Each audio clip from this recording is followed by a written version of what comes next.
Good afternoon from the winter wheat field. Before the snow comes, I try to assess the plants and see how well they've grown in the fall. It gives me an idea of how well the field might do next year.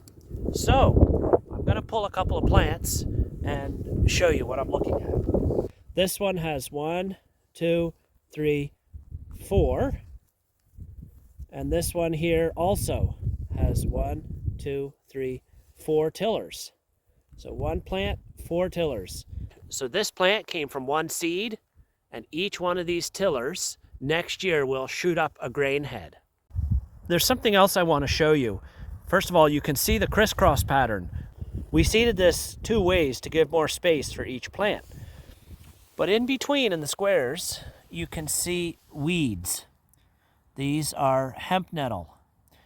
And they are annual weeds, which means they've sprouted, but they will get killed in the winter.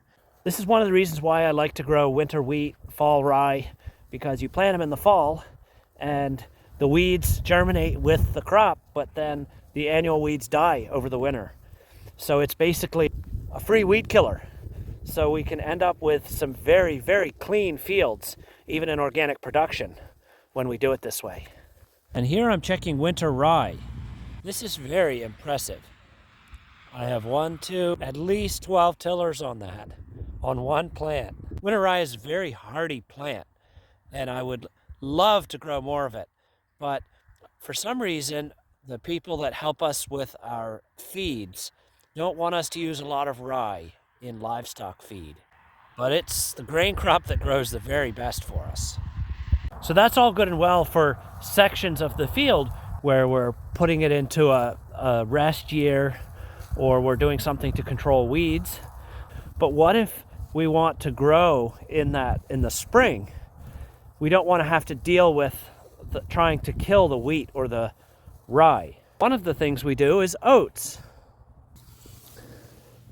These oats were seeded in the fall. You can see they've covered the ground with green. They'll hold snow and protect the ground. However, the oats will not survive the winter here. So next spring there'll be almost nothing left. And it will be no problem for us to work it and plant into it early in the spring. I'm as interested in the roots here as I am in the top. So all those roots helps to provide aeration, helps to hold on to soil, helps to provide food and homes for the microbial activity.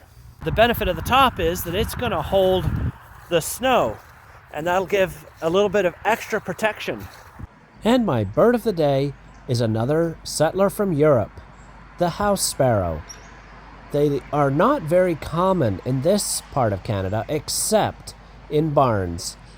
I'm not sure what it is about barns that they like, but the barn up by our house and the barn over across the way, there's a flock that sticks around each of them.